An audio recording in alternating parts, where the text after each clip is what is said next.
No estudo da Palavra de Deus, precisamos escavar, extrair, ir mais profundo. Esta é a exegese com Danilza Tomás. A paz do Senhor, amados irmãos, esta é a exegese do texto. Atos 13, verso 1 a 12. Assim diz a bendita palavra do Senhor. Na igreja que estava em Antioquia, havia alguns profetas e doutores, a saber, Barnabé e Simeão chamado Níger, e Lúcio Cirineu, e Manaém, que fora criado com Herodes o tetrarca, e Saulo. E servindo eles ao Senhor e jejuando, disse o Espírito Santo: Apartai-me a Barnabé e a Saulo para a obra a que os tenho chamado. Então, jejuando e orando, e pondo sobre eles as mãos, os despediram. E assim estes, enviados pelo Espírito Santo, desceram a Seleucia e dali navegaram para Chipre. E chegados a Salamina, anunciavam a palavra de Deus nas sinagogas dos judeus e tinham também a João como cooperador.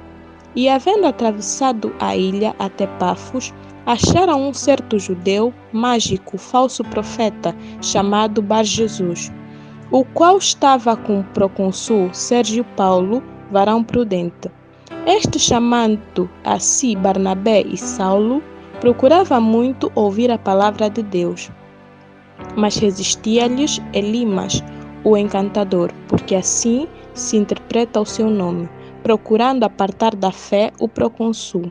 Todavia, Saulo, que também se chama Paulo, cheio do Espírito Santo e fixando os olhos nele, disse: Ó filho do diabo, cheio de todo o engano e de toda a malícia, inimigo de toda a justiça, não cessarás de perturbar os retos caminhos do Senhor?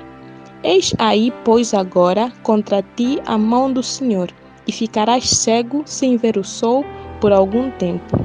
No mesmo instante, a escuridão e as trevas caíram sobre ele, e andando à roda, buscava a quem o guiasse pela mão. Então o procônsul, vendo o que havia acontecido, creu maravilhado da doutrina do Senhor. Após analisarmos o texto, podemos retirar os seguintes pontos. Primeiro, a igreja de Antioquia era constituída por líderes espirituais e intelectuais. A igreja precisa destes dois tipos de liderança para se manter firme. Segundo ponto, a base de servidão do cristão deve ser sustentada com a oração e jejum.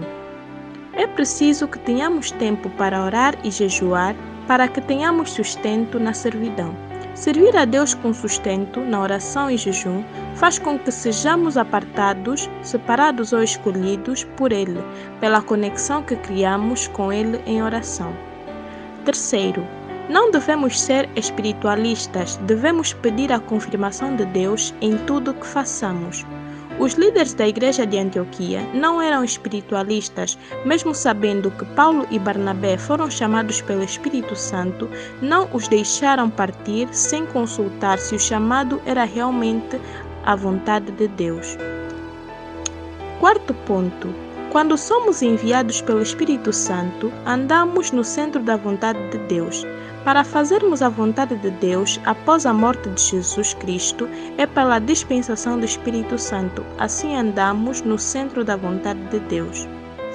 Quinto ponto. Devemos ser pacatos na vontade de Deus. Sexto ponto. O facto de alguém já conhecer a palavra de Deus não pode servir como barreira para que falemos a ele a palavra de Deus. Sétimo ponto. Deus coloca ao nosso auxílio promotores e intermediários para o cumprimento do nosso chamado. Não devemos pensar que sozinhos somos suficientes. Oitavo ponto. A Igreja de Cristo tem sido corrompida por muitos falsos profetas que haverão de enganar até mesmo os escolhidos. Pois a palavra de Deus é clara em dizer em Mateus 24:24. Porque surgirão falsos cristos e falsos profetas, e farão tão grandes sinais e prodígios que, se possível fora, enganariam até os escolhidos. O que esta palavra quer dizer é que nem sempre o que pensamos sobre uma pessoa é o que realmente ela é. É necessário que consultemos a Deus para saber se realmente quem nos transmite a palavra de Deus é usado por Ele.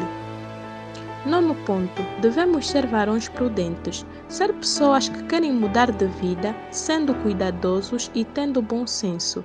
Quem tem estas características tem temor de perder as coisas que realmente precisa e sabe identificar qual é o vazio que tem e o que precisa para preenchê-lo.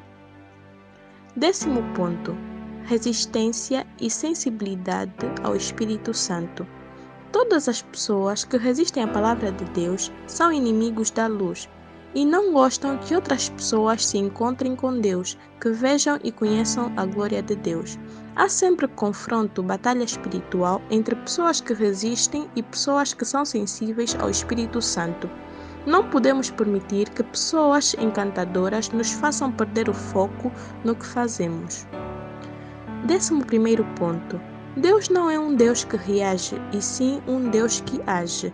Elimas corrompeu a sua integridade e automaticamente se tornou um opositor da verdade. Deus é justo e misericordioso. Ele não age sem saber a nossa disponibilidade para a mudança. Elimas sentia-se muito capaz. Deus tornou-o incapaz. Existem pessoas tão resistentes a Deus, pois já venderam a sua alma e dificilmente conseguem sair destes caminhos. A este tipo de pessoas, Deus despeja a sua ira. 12º e último ponto. Devemos conhecer e nos apegar à sã doutrina de Deus. Elimas pregava o evangelho na cidade em que se encontrava, mas não pregava a verdadeira sã doutrina. A igreja em que Elimas pregava prendia-se em milagres e sinais para crer em Deus. A palavra de Deus declara que a fé está no ouvir a palavra de Deus e não em ver milagres. Esta foi a exegese, espero que tenham gostado. Que a paz do Senhor esteja convosco. Os créditos desse vídeo vão para a Miss de João na edição, na voz da Nilza Tomás e na contribuição Elton Tomás. E lembrem-se sempre que a fé está no ouvir a palavra de Deus, e ninguém está à parte no sacrifício de Jesus Cristo na cruz do Calvário. E lembrem-se sempre que a morte na cruz não foi em vão.